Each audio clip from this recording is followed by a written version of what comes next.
Bonsoir à tous et bienvenue dans cet entretien exclusif avec Mjid El Garrab, député de la 9e circonscription. Bonsoir Mjid El Garrab. Merci d'avoir accepté notre invitation et d'être ici en Algérie dans le studio de Chourouk News. Merci et merci à vous, c'est un honneur d'être ici. Vous avez été élu en juin 2017, vous aviez affronté la sénatrice algérienne Leïla Aichi. Racontez-nous un petit peu comment s'est passé ce combat de coq. Non, on est d'abord français. On s'est affronté avec Madame Aichi en tant que candidat à une élection en tant que français. Et puis bon, l'élection était un petit peu particulière parce qu'elle se déroulait dans 16 pays différents. Donc il y avait tout le Maghreb et toute l'Afrique de l'Ouest. Donc il n'y avait pas de prévalence sur l'origine ou quoi. Non, c'est juste une campagne classique qui a confronté deux candidats qui étaient passionnés, qui voulaient absolument être élus. Et donc voilà, il y a eu une campagne classique, mais dans le respect, je pense. J'ai dit que je respecte tous les candidats et chacun a le droit de se présenter avec son parcours, son passé, ses amitiés. Voilà, moi, vous avez dit, je suis d'origine marocaine, mes parents sont marocains. Moi, je suis marié avec une Algérienne et mes enfants sont franco-maroco-algériens. Je m'en suis jamais prévalu et pour moi, c'est pas du tout un argument électoral. Il y a pas de, on a débattu sur le fond. Je me suis présenté en disant que je serais dans la majorité. Je suis dans la majorité. Je n'ai pas été soutenu, je n'ai pas été investi par La République En Marche dans un premier temps. J'ai été après. La vie continue. Moi, aujourd'hui, j'ai un grand respect pour l'ensemble des candidats. Il y avait 27 candidats dans cette élection, 27. Donc, il n'y avait pas qu'une candidate, il y en avait 27. Et voilà, l'élection fait que je suis arrivé en tête et que j'ai gagné. Voilà, votre ressenti lors de votre victoire?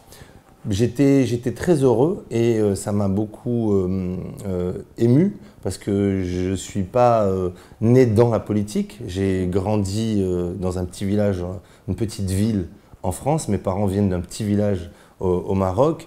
On n'a jamais été des politisés et donc le fait d'être devenu député, ça a incarné pour moi un petit peu l'ascension républicaine française, la République française, c'est-à-dire mon grand-père était porteur d'eau, vendeur d'eau, mon père était bûcheron. D'où votre nom, El Garrab. El Garrab, exactement, parce que mon grand-père portait une garba et il vendait de l'eau sur les marchés, et donc on l'appelait El Garrab. Et mon papa était bûcheron en France, donc c'était un ouvrier très modeste. On a grandi dans des conditions de vie modestes, mais normales. Et je ne me suis jamais plaint de tout ça. Et au contraire, j'ai étudié. Et grâce à mes études et grâce à la République, je suis devenu député. On va aborder, si vous le voulez bien, la question de la mémoire. La colonisation, les Français disent souvent qu'elle a eu des bienfaits. Emmanuel Macron, le candidat à l'élection présidentielle, avait déclaré ici à Chourouk News avec notre collègue Khaled Drarni, il avait déclaré que la guerre d'Algérie, c'est-à-dire que la colonisation française était des crimes contre l'humanité, et je pense que vous êtes un petit peu pour, c'est dire, car vous devez faire une proposition de loi sur la colonisation. Oui, on a travaillé avec mon équipe sur la mémoire et sur la colonisation un petit peu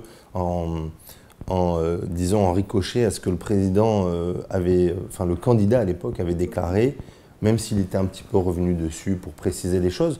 Moi, je pense qu'il y a tout un travail à faire sur le sujet, qu'il faut vraiment de manière large et de manière la plus clinique possible. C'est-à-dire qu'il faut sortir des passions, de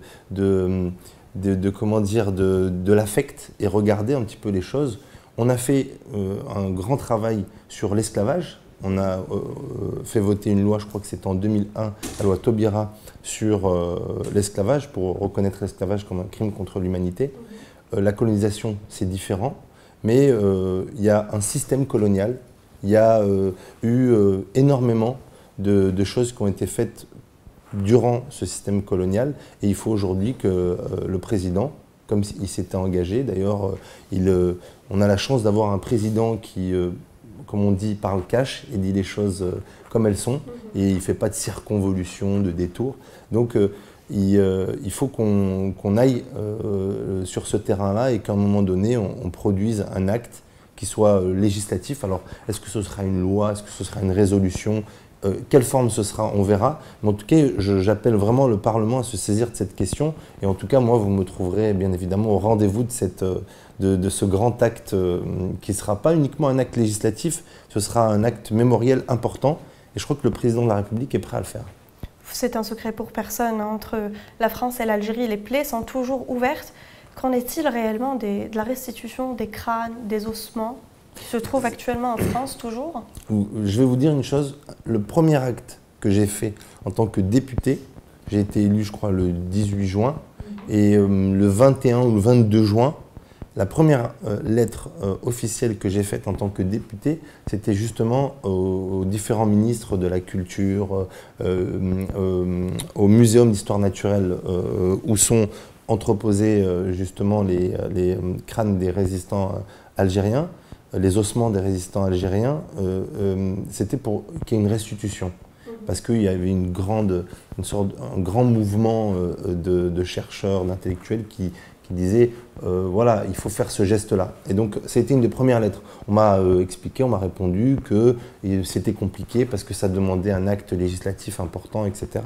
Le président de la République, en venant ici en décembre 2017, a dit qu'il y aurait une restitution. Justement.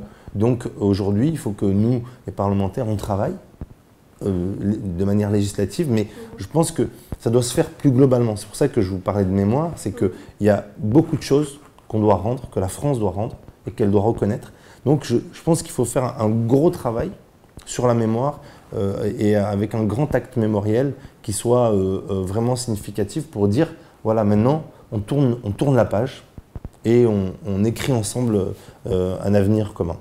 On va parler cette fois-ci d'une hausse qui divise, c'est celle des frais de scolarité pour les étudiants étrangers en France. Je pense que vous avez eu des entretiens avec le président français Emmanuel Macron sur le sujet. Qu'en est-il sorti concrètement? Oui, j'ai eu l'occasion de l'interpeller sur le sujet, enfin de lui poser la question il y a quelques jours.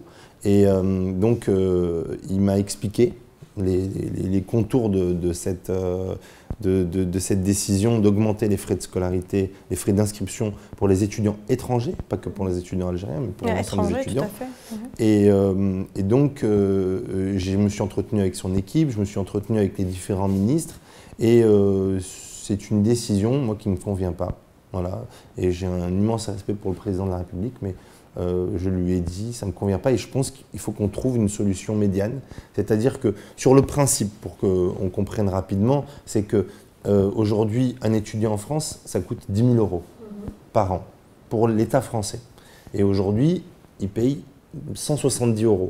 Donc, il y a quand même une marge de progression et surtout une sorte de volonté c'est un service qu'on rend à des étudiants qui ne payent pas d'impôts en France. Donc, il faut à un moment donné que cette prestation soit, disons, qu'elle ait un prix et que les gens payent. Parce que par ailleurs, ça donne une valeur à cette prestation. Mais au-delà de ça, il y a d'autres pays qui font payer, comme le Canada, comme d'autres pays. Vous allez aux États-Unis, etc.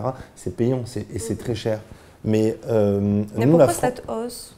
La France, pourquoi maintenant ? La France, c'est pas le Canada. La France, c'est pas d'autres pays qui font payer. La France, elle a une dette mémorielle, on en parlait. Elle a une dette historique à l'égard de tout un ensemble de pays, notamment les anciens pays qu'elle a colonisés. Donc, prendre un prix comme ça et l'aplatir et dire à tous les étudiants étrangers, vous allez payer le même prix, vous allez être mis sur un même pied d'égalité, etc. Alors que certains pays du Nord ont peut-être les moyens de payer plus et d'autres pays du Sud n'ont pas forcément les moyens, d'autres jeunes issus des pays du Sud. Donc il faut regarder ça de manière un peu intelligente et essayer de faire une différenciation, peut-être entre les origines, peut-être entre les différentes personnes aussi, parce que quand vous êtes étranger en France et que vos parents sont millionnaires dans votre pays d'origine, c'est pas normal qu'un pauvre qui lui n'a rien, on lui dise tu vas payer 3 800 €. Aujourd'hui, de dire il y a un prix identique pour tous, moi, ça me dérange. Même, je suis un ancien militant de gauche et à titre personnel, je suis pour la progressivité de l'impôt. Et donc, je trouve que cette taxe, cet impôt, cette taxe, ce coût devrait être progressif et on devrait prendre en considération les revenus des parents et puis surtout leurs conditions sociales. Parce que les études françaises, pour beaucoup d'étudiants, c'est un ascenseur social quand ils reviennent dans leur pays d'origine. Et c'est un ascenseur social auquel ils ont accès grâce au mérite. Donc je trouve que c'est triste et c'est dommage de priver tous ces jeunes de cet ascenseur-là. Vous avez dit triste. On va parler d'un autre événement plutôt triste qui s'est déroulé à Strasbourg, un attentat contre le marché de Noël. L'auteur présumé s'appelle Cherif Chikhet. On va encore parler de radicalisation. Certains disent que c'était une diversion pour ne plus parler des Gilets jaunes. Quel est votre avis sur la question ? Moi, j'étais avec le président quand il a appris la nouvelle et il nous a prévenu en direct.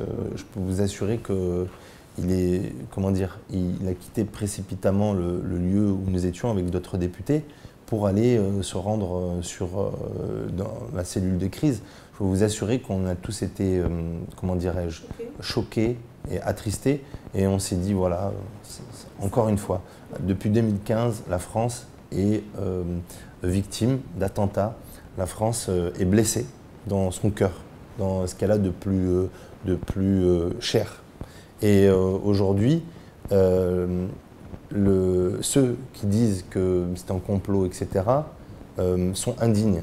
C'est indigne de dire ça, de dire que la République aurait organisé un complot pour faire diversion, etc. C'est indigne.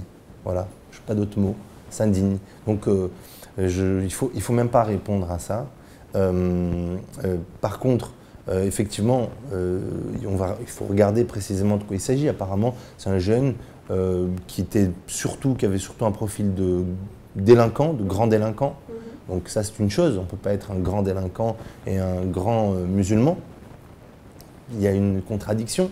Mais disons que c'était un petit musulman et un grand délinquant, puisque on nous dit qu'il a été radicalisé ou qu'il a réagi. Enfin, voilà. Donc aujourd'hui, rien n'est stabilisé. En tout cas, ce qu'il faut dire, c'est qu'il faut dire notre solidarité à l'égard des familles qui ont été touchées par cet attentat et notre solidarité à l'égard des Strasbourgeois et des Strasbourgeoises. Et franchement, je vous le dis, moi, vraiment, en tant que aussi élu d'origine musulmane, enfin de culture musulmane, musulman, on en a marre. Franchement, on en a marre. Ça fait beaucoup. C'est toujours... je sais pas. Franchement, on est tous un petit peu désemparés. Alors on se dit, voilà, il faut qu'on ouvre ce débat sur la laïcité, qu'on ouvre ce débat sur la gestion de l'islam de France, qu'on ait des organisations qui soient vraiment représentatives, qui gèrent le culte musulman. J'avais signé une tribune il y a quelques années à ce sujet avec d'autres personnes, mais il faut vraiment le faire rapidement. Il faut qu'on ait une nouvelle génération qui prenne en charge les affaires de religion et puis d'islam. justement, on en arrive à ce chiffre, 3 millions, c'est le chiffre approximatif, le nombre de musulmans algériens résidant en France. Quelle est la place aujourd'hui de l'islam en France ? On dit qu'il y a à peu près entre 5 et 10 millions de musulmans, je ne sais pas, à peu près 5 millions d'après la dernière étude de l'Institut Montaigne, dont une grande partie sont d'origine algérienne. Et donc c'est pour moi très important aussi d'être ici et de faire le lien avec la France, puisque une très forte communauté d'origine algérienne y réside. Ils sont d'ailleurs souvent binationaux, donc ils sont aussi français. Je crois que la personne, le terroriste qui a commis les attentats à Strasbourg est d'ailleurs un Français. On ne connaît pas son origine, on la connaîtra assez rapidement. Mais ce que je veux dire, c'est qu'il faut effectivement que l'ensemble des personnes qui sont de culture musulmane, qui ont un lien avec la religion musulmane, se mobilisent et fasse en sorte que la question du culte ne soit pas laissée entre la main de groupuscules comme ça radicalisés, et puis surtout qu'on montre un visage qui est solidaire, uni sur des questions avec lesquelles on ne transige pas. On ne transige pas avec le terrorisme, on ne transige pas avec la radicalisation, on ne transige pas avec la laïcité, on ne transige pas avec le droit des femmes, on ne transige pas avec beaucoup de sujets et donc qui font le socle de ce que nous sommes, la France. Un autre sujet qui fait l'actualité en France, je vous le disais tout à l'heure, vous êtes député, un député représente le peuple. Est-ce que vous êtes pour les gilets jaunes? Ah oui, on est tous des gilets jaunes. C'est-à-dire que quand on est français, on est un gilet jaune. Je ne sais pas ce que ça veut dire d'ailleurs gilet jaune, mais en tout cas on est tous des gilets jaunes. Pourquoi je dis ça en plaisantant, parce que un député n'a pas à porter un gilet jaune. Il a à voter des lois, contrôler le gouvernement, évaluer les politiques publiques, mais il n'a pas à aller manifester et puis à porter un gilet jaune et à se mettre en scène comme ça. Non, mais la culture française est une culture de la révolte, la révolution. C'est le peuple français, c'est un peuple qui est un peuple éruptif, qui est en colère. Le peuple français, dans toute sa diversité, c'est un peuple qui est un petit peu, voilà, qui est en colère. Et il a raison de l'être. Pourquoi? Parce que un de mes auteurs préférés, c'est Stéphane Hessel. Et Stéphane Hessel a écrit un bouquin magnifique, très court, qui s'adressait à la jeunesse. Il leur a dit « indignez-vous ». Et un peuple qui est un peuple conscient de sa place dans le monde est un peuple qui s'indigne. Quand il voit une injustice, il s'indigne. Quand il voit quelque chose qui ne fonctionne pas ou quand il voit une horreur, il doit s'indigner, il doit se lever. Voilà, il s'agit quand même d'un mouvement de protestation assez inédit en France. Est-ce que ça fait peur? Oui, moi depuis le début du quinquennat, moi, je ne cesse de répéter qu'il faut des mesures qui aillent plus vers le social, des mesures qui soient plus en faveur du pouvoir d'achat des gens modestes. Donc voilà, moi j'ai un parcours, je viens de la gauche, donc moi j'ai milité pour ça. Donc voir le peuple se lever et demander ça, voilà, moi je ne peux pas dire que voilà, disons, c'est pas que ça me satisfait, mais je ne suis pas contre, et au contraire, moi quand il faut se mobiliser et quand il faut se battre, il faut le faire, voilà, que ce soit un combat républicain, que ce soit un combat qui respecte la loi fondamentale, c'est-à-dire l'ordre public, etc. Voilà, et donc ce qui m'a attristé, c'est de voir les violences qui ont eu lieu, et donc les Champs-Élysées brûlés, les images qu'on a vues, voilà, c'est affligeant, on se dit mince, voilà, un mouvement qui était pur et qui partait d'une colère qui était saine, et qui devient tout d'un coup... c'est un coup dur pour l'image de la France à l'étranger, à l'international? Très très dur. Il y a eu plus de 50% des annulations des réservations touristiques. Il y a, je crois qu'on perd 0,01 point de PIB, ça représente quelques milliards d'euros. C'est un coup dur, mais nous sommes le peuple, nous représentons le peuple. Donc quand le peuple s'énerve, on doit pouvoir lui répondre et être au rendez-vous de cette colère. Gilles Grab, nous avons eu l'honneur de vous avoir en octobre dernier, en novembre dernier, on est en décembre, vous êtes encore là. Gilles Grab, un éventuel retour en Algérie pour voir les Français établis ici en Algérie? Il faut que je vous dise la vérité, c'est que j'aime profondément l'Algérie. Au-delà de mon épouse et de ma famille algérienne, j'aime l'Algérie et c'est toujours avec un immense bonheur pour moi d'être ici et d'être à Alger notamment, que j'aime vraiment profondément. Et donc, dès que je peux revenir, dès que j'ai une possibilité de revenir, je reviens. Je viens passer mes vacances ici. Enfin, voilà. Ça fait plus de 10 ans que je vis en Algérie, et donc c'est toujours avec grande joie que je le fais. Et donc je vais être très heureux, et je vous l'annonce, je vais revenir en février pour une tournée parlementaire d'une dizaine de jours, où on va aller à la rencontre de tous les Français qui vivent en Algérie, que ce soit chez vous en Kabylie ou du côté de Ennaba, Constantine ou de l'autre côté de Oran, Mostaganem ou Tlemcen, qu'on aille, voilà, moi j'ai dit à mon équipe, il faut qu'on aille voir les gens où ils vivent, où ils habitent et puis qu'on aille leur parler, qu'on soit à leur côté, qu'on les écoute. Et dans le cadre du grand débat national qui va avoir lieu, qui va s'ouvrir à partir de janvier jusqu'à mars, il faut aller sur le terrain, il faut parler aux gens, il faut les écouter. On va leur poser des questions. C'est quoi être français pour vous? C'est quoi payer des impôts? Qu'est-ce que vous attendez en contrepartie de ces impôts, de ces services publics? Et surtout, quel est pour vous le bon impôt? Qu'est-ce qu'un impôt juste? Voilà. Et donc, on va leur poser toutes ces questions-là. L'école, pour les Français d'étranger, l'école c'est très important. La santé, la sécurité. Voilà. Donc on va aller à la rencontre de nos concitoyens. On va le faire en Algérie, on va le faire dans toute la circonscription et j'espère que les Français seront au rendez-vous. Je suis certain qu'à Tizi Ouzou et à Béjaïa, il y aura énormément de gens qui viendront à cette tournée. Vous êtes en tout cas le bienvenu en Algérie. Merci. Et c'est à Choulour News. Merci d'avoir répondu à nos questions. Merci et de l'avoir fait aussi honnêtement surtout. Merci à vous de nous avoir suivis. À très bientôt sur Choulour News.